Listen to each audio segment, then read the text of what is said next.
तो चलिए हम चैप्टर वहीं शुरू करते हैं जहां पे हमने लास्ट चैप्टर खत्म किया था, यानी द पेनिनसुलर प्लेटू को। तो हमने पढ़ा था द पेनिनसुलर प्लेटू के जो वेस्टर्न मार्जिन में होता है वो वेस्टर्न घाट्स होता है, और जो ईस्टर्न मार्जिन में होता है वो होता है ईस्टर्न घाट्स। तो हम देख सकते हैं कि यहाँ पे वेस्टर्न घाट्स और ईस्टर्न घाट्स से लेकर समुद्र तक एक प्लेन एरिया आ रहा है जो कि मैप में ग्रीन से दिखाया गया है। तो इस प्लेन एरिया को कहा जाता है कोस्टल प्लेन्स। ठीक है, तो वेस्टर्न घाट्स के वेस्ट में इसे कहा जाता है वेस्टर्न कोस्टल प्लेन, और ईस्टर्न घाट्स के ईस्ट में इसे कहा जाता है ईस्टर्न कोस्टल प्लेन। ठीक है, तो कोस्टल प्लेन इन्हें क्यों कहा गया ये तो क्लियर ही हो रहा है, क्योंकि ये इंडिया के कोस्ट लाइन पे है। ठीक है, और ये वेस्टर्न घाट्स के वेस्ट में है और ईस्टर्न घाट्स के ईस्ट में है। ठीक है, तो चलिए इस चैप्टर में हम पढ़ेंगे जो डिफरेंट फीचर्स हैं वेस्टर्न कोस्टल प्लेन और ईस्टर्न कोस्टल प्लेन के, और साथ ही साथ देखेंगे कुछ बेसिक डिफरेंसेस इन दोनों में। ठीक है, तो चलिए स्टार्ट करते हैं द कोस्टल प्लेन्स को। तो कोस्टल प्लेन्स को सबसे पहले हमने देखा ही कि दो पार्ट्स में बांटा जा सकता है, वेस्टर्न कोस्टल प्लेन्स और ईस्टर्न कोस्टल प्लेन्स में। तो लास्ट क्लास में हमने पढ़ा था कि जो वेस्टर्न घाट्स होता है वो काफ़ी ऊंचा और कंटिन्यूअस होता है compare to Eastern Ghats. Eastern Ghats काफ़ी टूटा हुआ रहता है और उतना ऊंचा नहीं होता है, उतना रेगुलर नहीं होता है। ठीक है, तो इसके कारण क्या होता है, वेस्टर्न कोस्ट जो है वो काफ़ी पतला होता है कंपेयर टू ईस्टर्न कोस्ट। ऐसा क्यों? तो ऐसा इसलिए क्योंकि जो वेस्टर्न घाट्स है वो ऑलमोस्ट समुद्र तक आ जाता है कभी कभी। तो इसके कारण क्या होता है, वेस्टर्न कोस्ट जो है ना वो डाइसेक्टेड होता है, कंटिन्यूअस नहीं रहेगा। ठीक है, कहीं कहीं वहाँ पे उसका जो विड्थ है 0 हो जाता है, जबकि ईस्टर्न कोस्ट बिल्कुल स्मूथ और कंटिन्यूअस है, काफ़ी चौड़ा भी है, इसके अलावा स्मूथ भी है, कंटिन्यूअस भी है। तो मैं यहाँ क्या कहने की कोशिश कर रहा हूँ इसे मैं मैप के जरिए आपको समझाने की कोशिश करता हूँ। तो चलिए सबसे पहले देखते हैं वेस्टर्न कोस्टल प्लेन्स को। तो हम देख रहे हैं कि वेस्टर्न कोस्टल प्लेन्स काफ़ी पतले तो हैं ही, इसके अलावा वेस्टर्न घाट्स जो है इन इलाकों में आप देख सकते हैं बिल्कुल समुद्र पे आ जा रहा है। ठीक है, ठीक है, तो इसके कारण वहाँ पे प्लेन्स जो है वो ऑलमोस्ट 0 है, एकदम विड्थ उसका 0 है। तो इसी का मतलब होता है कि डाइसेक्टेड, वो कंटिन्यूअस नहीं है, डाइसेक्टेड है।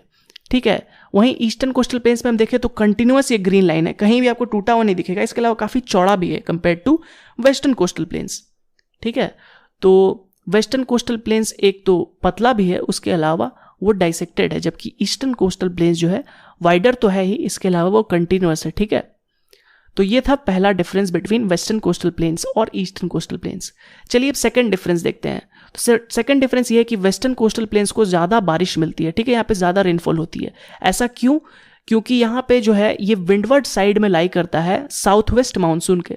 तो मानसून जो इंडिया में एंटर करता है तो वो साउथ वेस्ट डायरेक्शन से करता है, इसलिए उसे साउथ वेस्ट मानसून कहा जाता है।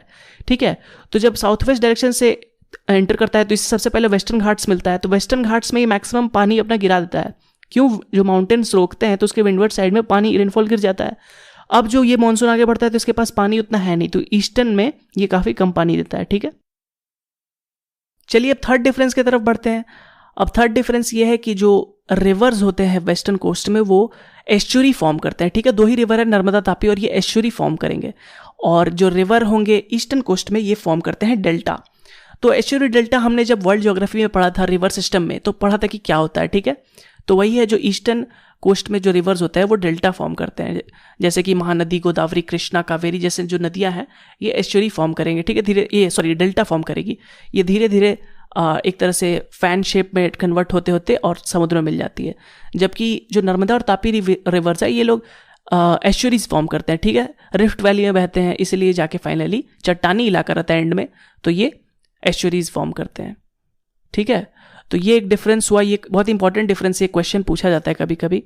तो मैप पे हम देखते हैं, ये देखिए नर्मदा रिवर देख सकते हैं मैप पे, और तापी रिवर, 2 ही रिवर्स हैं, और जो कि ओरिजिनेट करते हैं सेंट्रल हाईलैंड में हम देख सकते हैं, जो एक तरह से कह सकते हैं जो विंध्या सतपुरा के एंड में जो ये रेंजेस है वहाँ से स्टार्ट हो रहा है और जाके ऊपर में ही खत्म हो जा रहा है। ठीक है, मैक्सिमम जो रिवर्स है वो वेस्टर्न घाट्स ओरिजिनेट करते हैं। इसका भी कारण आपको समझ में आ ही रहा होगा क्यों, क्योंकि वेस्टर्न घाट्स एक तो ऊंचा है, उसके अलावा रेनफॉल भी ज़्यादा हो रहा है। तो मैक्सिमम जो रेंजेस हैं जो वेस्टर्न घाट्स में ओरिजिनेट करते हैं, और ये जो आते हैं ईस्टर्न घाट्स की तरफ आते हैं। जो ईस्टर्न कोस्टल प्लेन्स की तरफ जब तक ये आते हैं तो ये धीरे धीरे डेल्टा फॉर्म करके फाइनली समुद्र में मिलता है। ठीक है, तो ये था बेसिक डिफरेंस दोनों में, दोनों की जो नदियाँ बहती हैं उनमें। ठीक है, अब चलिए कुछ नाम नोमेनक्लेचर की तरफ आते हैं जो इन दोनों को दिए गए हैं। ठीक है, तो गंगा रिवर का जो डेल्टा है और महानदी रिवर का जो डेल्टा है, इसके बीच में जो प्लेन्स है उसे कहा जाता है उत्कल प्लेन। ठीक है, तो सबसे पहले हम ईस्टर्न कोस्टल प्लेन की बात कर रहे हैं यहाँ। तो गंगा और महानदी के बीच में इसे कहा जाता है उत्कल प्लेन। ठीक है।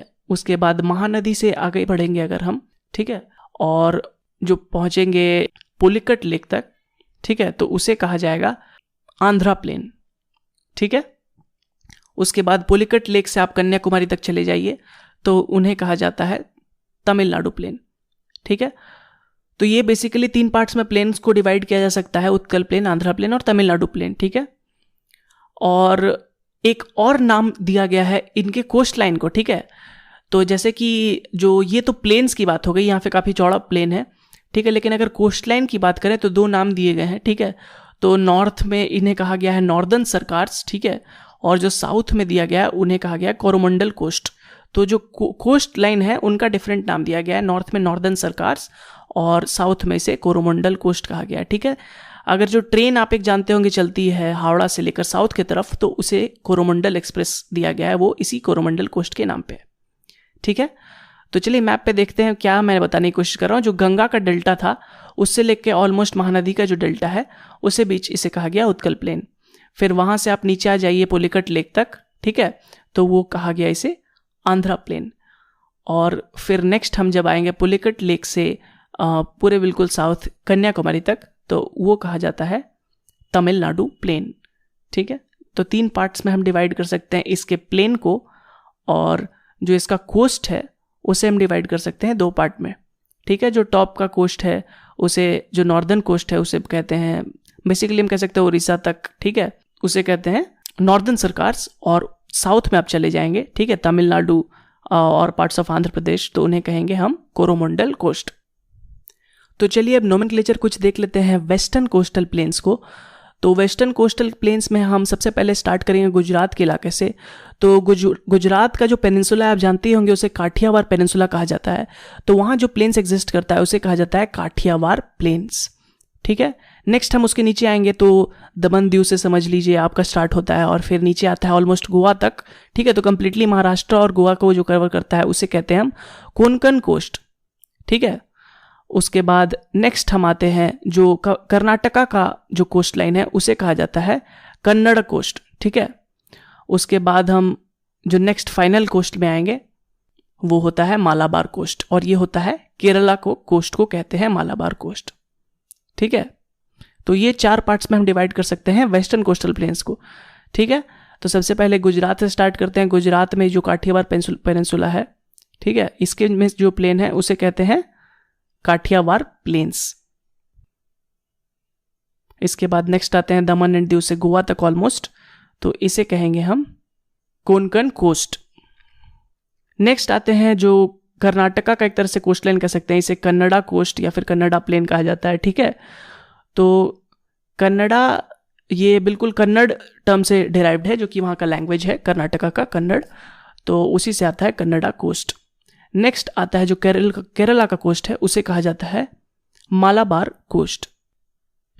तो इसी के साथ हमने जो कोस्टल प्लेन्स है उनके जो कुछ इंपॉर्टेंट नोमेनक्लेचर है, उनके इंपॉर्टेंट जो फीचर्स और डिफरेंसेस है कंप्लीट कर लिया है। तो ये चैप्टर ज़्यादा डिफिकल्ट नहीं था, आपको ज़्यादा कुछ इसमें याद नहीं रखना है, बस आपको कुछ कोस्ट लाइन याद रखने हैं और इनमें बेसिक जो डिफरेंसेस हैं वो याद रखना है। तो नेक्स्ट क्लास से हम स्टार्ट करेंगे जो बचे हुए 2 फिजिकल फीचर्स है, डेजर्ट और आइलैंड ग्रुप्स को, उन दोनों को हम कंप्लीट कर लेंगे। तो उम्मीद करते हैं कि आप